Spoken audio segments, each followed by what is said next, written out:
माता पिता से बढ़कर जग में कोई भगवान नहीं। चुका पाऊँ जो उनका ऋण, इतना मैं धनवान नहीं। माँ बाप की जिंदगी गुजर जाती है बेटे की लाइफ बनाने में, और बेटा स्टेटस लिखता है my wife is my life. माता पिता जानते हैं कि वो रह तो रहे हैं बेटों के घर में, मगर वैसे नहीं जैसे बेटे रहते थे उनके घर में। माँ बाप की दवाई की पर्ची अक्सर गुम हो जाती है, पर लोग वसीयत के कागज बहुत अच्छी तरह संभाल के रखते हैं।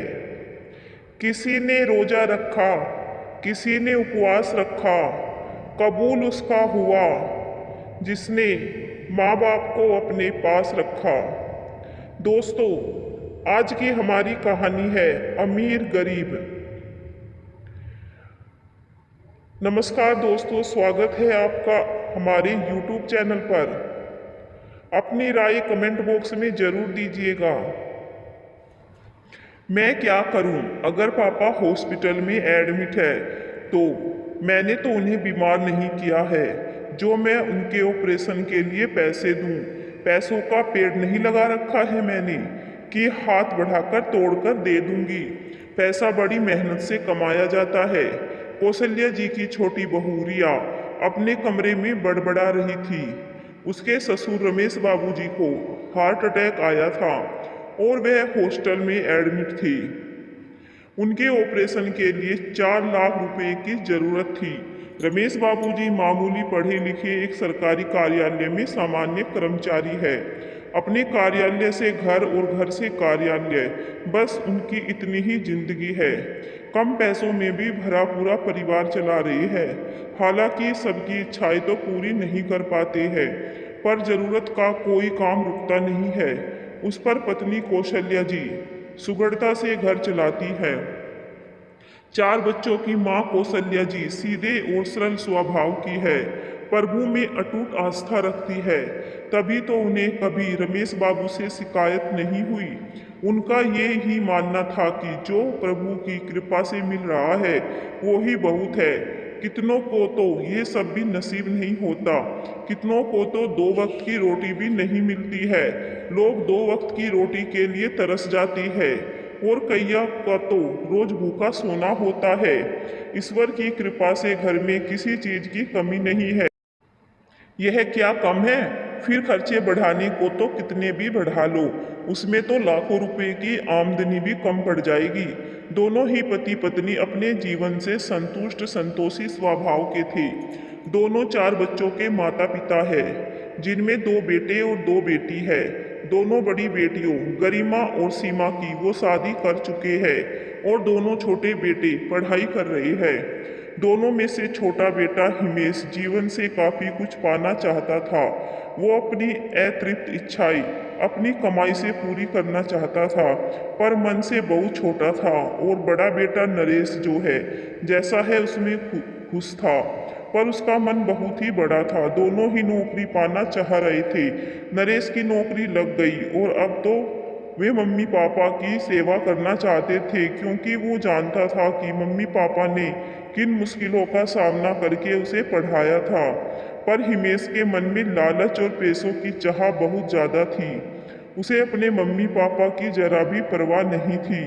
और तो और घर में भी वह कोई भी चीज हो, उसमें हमेशा नरेश का हक मार लिया करता था। वह नरेश के हिस्से की खाने की चीज भी खा जाया करता था। जो कपड़े नरेश के लिए आते थे वह भी पहन लिया करता था। नरेश कभी भी हिमेश के कपड़े नहीं पहनता था। वह हिमेश को कभी कुछ नहीं कहा करता था, क्योंकि छोटा होने की वजह से वह उसे बहुत प्यार करता था। नरेश की अच्छी जगह नौकरी लगते ही शादी के लिए रिश्ते आने लगे थे, पर वो अभी शादी नहीं करना चाहता था। वो अपनी मम्मी को समझाता है, अभी तो नौकरी लगी है, अभी 2-4 साल रुक जाइए, शादी होते ही मुझ पर एक और जिम्मेदारी आ जाएगी। पर कौशल्या जी नहीं मानती है। उन्हें बहू लाने का बड़ा चाव था। रुचि नरेश की पत्नी बनकर घर आ जाती है। रुचि नरेश की ही तरह समझदार और बड़े दिल वाली होती है। एक दिन वो रमेश बाबू और कौशल्या जी को बात करते हुए सुन लेती है कि वो भी एक बार हवाई जहाज में बैठना चाहती है। नीचे से ऊपर जब हवाई जहाज को उड़ता हुआ देखती है तो उनका मन मचल जाता है। तो रमेश बाबू कहते हैं, हवाई जहाज में इतना किराया लगता है जितना तुम 10 दिन घर खर्च चला लेती हो। ये सब अमीरों के चोंचले हैं। तुम रहने ही दो, बस रोज छत पर बैठे हुए उसे दूर से ही निहारती रहो। कौशल्या जी हंस पड़ती है, अरे मैं तो मजाक कर रही थी। मैं उसमें बैठी तो वो मुझे जाने कहाँ पर उड़ाकर ले जाएगा। फिर दोनों हंसने लगते हैं। रुचि समझ जाती है कि सासू माँ की सही में इच्छा है। हर माँ के मन में सपने पलते हैं, पर बच्चों की परवरिश और जिम्मेदारी के चलते वो अपनी इच्छाओं को मजाक का नाम दे देती है और अपनी कही हुई बातों को ही हवा में उड़ा देती है। कुछ महीनों बाद हिमेश की भी बहुत अच्छी कंपनी में नौकरी लग जाती है। अब उसकी भी सैलरी आनी शुरू हो जाती है। एक शाम को रमेश बाबू और कौशल्या जी दोनों मंदिर गए हुए होते हैं। रुचि दोनों भाइयों के लिए चाय बनाती है और फिर उन्हें उनके सपने के बारे में बताती है। ये सुनकर नरेश हिमेश से बोलता है, भाई अब तो हम दोनों ही कमा रहे हैं, तो एक बार मम्मी पापा को हवाई यात्रा करवा देते हैं। ये सुनकर हिमेश झेप जाता है, भैया अभी तो नौकरी लगे हुए 1 महीना भी शुरू नहीं हुआ और अभी से आप खर्चे की बात कर रहे हो। मम्मी पापा कहाँ जा रहे हैं? अभी नहीं तो बाद में उन्हें हवाई यात्रा करवा देंगे। हिमेश टाल मटोल कर देता है। कुछ महीनों तक वो भी अच्छा काम कमाने लगता है। उसकी और भी अच्छी नौकरी लग जाती है। उसकी सैलरी नरेश से चौगुनी हो जाती है। अब उसके लिए अमीर खानदान से रिश्ते आने लगते हैं। हिमेश तो पहले से ही लालची था और वो अमीर लड़की से शादी करना चाहता था। रिया से उसकी शादी तय हो जाती है। रिया अपने माता पिता की इकलौती संतान है, तो उसे बहुत सा धन मिलता है। कौशल्या जी और रमेश बाबू भी चाहते थे कि हिमेश खुश रहे। कुछ समय बाद हिमेश और रिया की शादी हो जाती है। रिया बहू बनकर अपने ससुराल आ जाती है। हिमेश को अपने ससुर जी का बहुत पैसा मिल जाता है और वो अमीर हो जाता है, लेकिन अमीर होकर भी वो दिल से बड़ा गरीब होता है। उससे दूसरों पर पैसा खर्च नहीं होता है। शादी के बाद वो अपनी ही जिंदगी जीने लगता है, अपने सपनों और इच्छाओं को पूरा करता है। मम्मी पापा के पास बैठने तक का समय नहीं निकलता है। पार्टी घूमने फिरने में ही व्यस्त रहता है।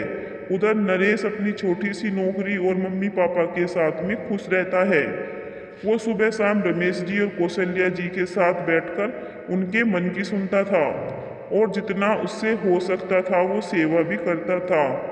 एक दिन कौशल्या जी ने दोनों बेटों और बहुओं को बुलाकर कहा कि कल तुम दोनों की बड़ी बहनें घर पर कुछ दिनों के लिए रहने को आ रही है, तो हिमेश और रिया तुम घर पर ही रहना। थोड़े दिन किसी पार्टी में मत जाना। बहनों को भी समय देना जरूरी है, इसी से प्यार भी बढ़ता है। अगले दिन गरिमा और सीमा दोनों बहनें अपने बच्चों के साथ छुट्टियां बिताने घर आ जाती है। रात को ही रिया हिमेश से बोलती है कि मेरी सहेली की शादी है और मुझे वहाँ जाना है, तुम भी साथ चलोगे। बहुत अच्छी होटल है और शानदार शादी होगी। लेकिन दीदी आई हुई है, हम दोनों कैसे जाएंगे? मुझे जाना है, दीदी आई हुई है तो क्या? घर पर और भी लोग हैं, हम उन्हें अकेला छोड़कर तो नहीं जा रहे हैं। रिया ने जिद की और दोनों चले गए।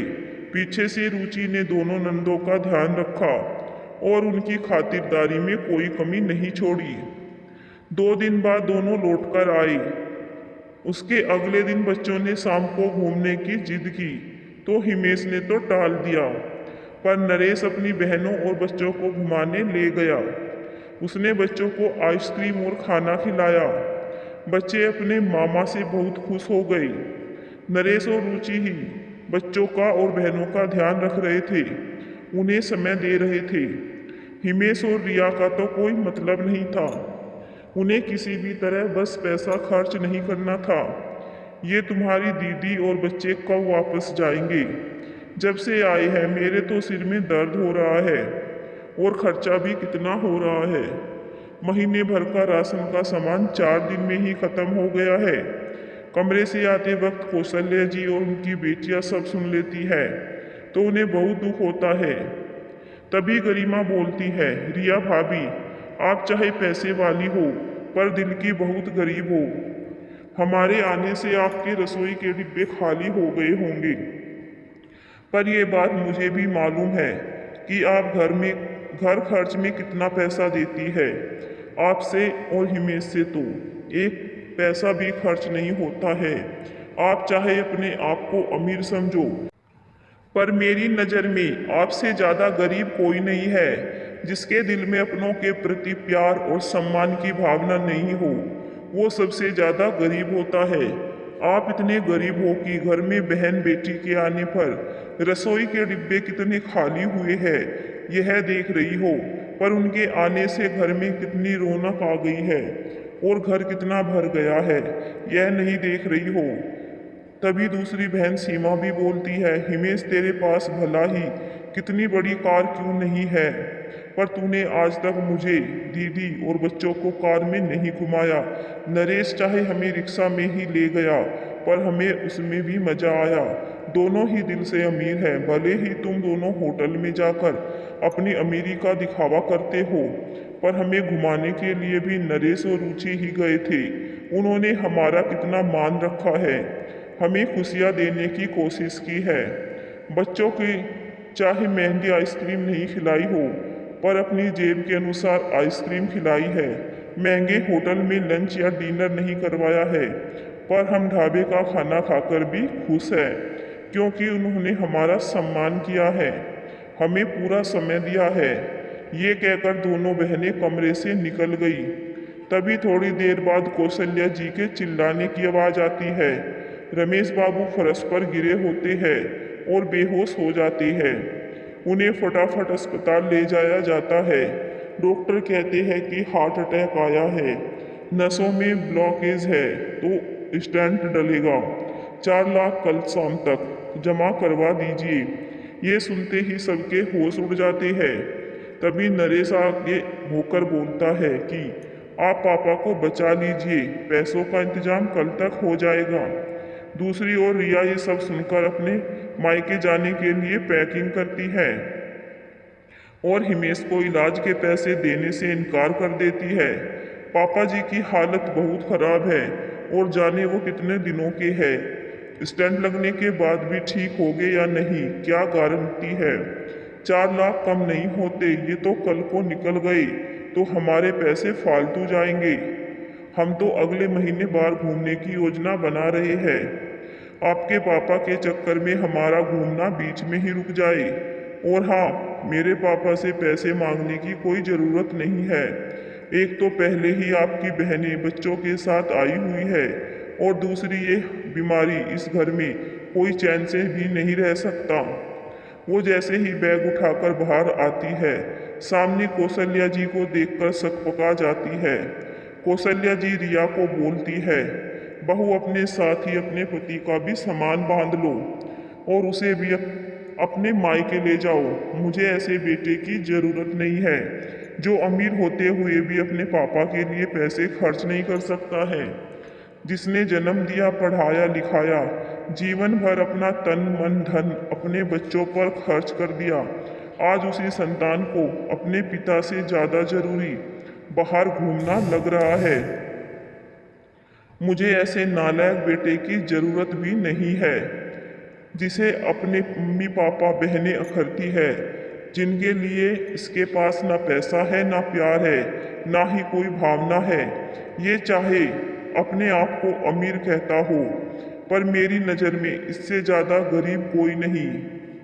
तुम दोनों मन से बहुत गरीब हो। जो दिल से अमीर होता है वही अमीर होता है और जो इस दिल से गरीब होता है वही गरीब होता है। अमीरी और गरीबी धन से कोई वास्ता नहीं है। तुम्हारे पास रिश्ते नहीं है, साथ नहीं है, अपनों की दुआएं नहीं है, अपनेपन का एहसास नहीं है। तुम दोनों हमेशा के लिए मेरे घर से निकल सकते हो। अपना जितना भी सामान हो यहाँ से ले जाना। तभी हिमेश तुरंत बोलता है, मम्मी ऐसी कोई बात नहीं है, अब मेरे पास भी एक साथ 4 लाख रुपए रखे तो नहीं है, फिर हमसे ही पैसे की उम्मीद क्यों की जाती है। पापा बड़े भैया के भी तो है, हमारे पास आपको पैसा दिखता है और बड़े भैया के पास तो कुछ तो होगा। और अगर मेरे पास पैसा हो भी तो पापा अकेले मेरे ही तो नहीं है, आधा पैसा बड़े भैया भरेंगे और आधा मैं भर दूंगा, पर पहले नरेश भैया 2 लाख देंगे तभी मैं दूंगा। हिमेश की बात पूरी होती भी नहीं है कि नरेश कमरे में आ जाता है। मम्मी, दोनों दीदी अस्पताल में पापा के पास रुक गई है। मैं पैसों का इंतजाम करने घर आया था, कुछ सामान लेना था, मैंने 4 लाख का इंतजाम कर लिया है और मैं वो ही जमा करवाने अस्पताल जा रहा हूँ। आप बिल्कुल चिंता मत करना, मैं पापा को कहीं भी जाने नहीं दूंगा। यह कहकर नरेश निकल जाता है। रिया और हिमेश का चेहरा शर्मिंदगी से झुक जाता है, पर कौशल्या जी उन्हें माफ नहीं करती है और घर से निकलने का आदेश दे देती है। अगले दिन रमेश बाबू का ऑपरेशन हो जाता है। गरिमा और सीमा कुछ दिन रहकर चली जाती है। कुछ महीनों के आराम के बाद रमेश बाबू स्वस्थ हो जाते हैं और पहले की तरह दैनिक काम करने लगते हैं। कौशल्या जी नरेश से पूछती है कि तूने रुपयों का इंतजाम कहाँ से किया, पर नरेश उन्हें कुछ बताना नहीं चाहता था। बहू के गले में मंगलसूत्र, हाथों में सोने की चूड़ियां और कान के झुमके ना पाकर कौशल्या जी सब समझ जाती है कि बहू ने अपने गहने बेचकर सास के सुहाग की रक्षा की है। वो ईश्वर को ऐसे बेटे बहू देने के लिए धन्यवाद देती है जो दिल के अमीर है। बहुत कुछ महीनों बाद कौशल्या जी और रमेश बाबू की शादी की वर्षगांठ आती है तो रुचि और नरेश उन्हें प्रणाम करके उन्हें 4 हवाई यात्रा के टिकट देते हैं। मम्मी, आप जगन्नाथ मंदिर जाना चाहती थी, आपने पापा के ठीक होने के बाद उनके दर्शन के लिए बोला था, मैंने हवाई टिकट बनवा दिए हैं। हम यहाँ से हवाई जहाज में भुवनेश्वर जा रहे हैं, फिर आगे टैक्सी से पुरी जाकर दर्शन करके आएंगे। हवाई जहाज के टिकट बहुत महंगे होंगे, तू पहले ही इतना कर चुका है हमारे लिए, और कितना करेगा, इतना पैसा तो तेरे पास नहीं है।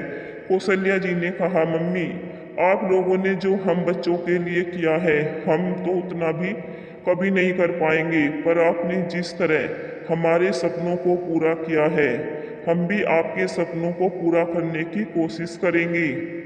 हम क्या आपको इतनी खुशी भी नहीं दे सकते। कौशल्या जी अपने बेटे बहू को बहुत सारा आशीर्वाद देती है। नरेश और रुचि को माता पिता से जो दुआएं मिल रही थी, आशीर्वाद मिल रहा था, वो उनके हर बुरे वक्त में ढाल बनकर उनके सामने खड़ा हो जाता। उन पर जब भी कोई मुसीबत आती तो वो कुछ समय के लिए ही होती थी। माता पिता के आशीर्वाद से बड़े बेटा बहू बहुत फल फूल रहे थे, जबकि छोटा बेटा बहू माता पिता का दिल दुखाकर कितने दिन सुखी जीवन जी सकते थे।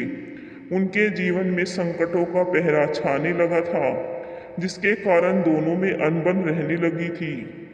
माता पिता की दुआएं साथ हो तो बच्चा हर मुश्किल वक्त से उभर आता है, लेकिन माता पिता का दिल दुखाकर कभी दुखों से नहीं उभरता है। जिन पैसों के लिए हिमेश ने अपने पापा का ऑपरेशन कराने से मना कर दिया था, उसे उनके डबल पैसों का नुकसान उठाना पड़ा। रिया भी हर वक्त बड़बड़ाने लगी थी, लेकिन हिमेश को इस बात का एहसास हो चुका था कि उसने अपने माँ बाप का दिल दुखाया है। यहाँ तक कि उसे अपनी संतान से भी हाथ धोना पड़ा। ये सदमा रिया से भी बर्दाश्त नहीं हो रहा था। अब उसे भी अच्छे से समझ आ गया था कि माता पिता की दुआएं लेकर ही इंसान सुखी सुखी आगे बढ़ सकता है। उन दोनों ने जाकर माता पिता से माफ़ी मांगी। माता पिता का दिल तो अपनी औलाद के लिए हमेशा विनम्र हो जाता है। उन्होंने भी उन्हें माफ कर दिया और फिर से पूरा परिवार एक साथ रहने लगा। गरीब हमेशा गरीब नहीं होता, वो दिल से अमीर भी हो सकता है।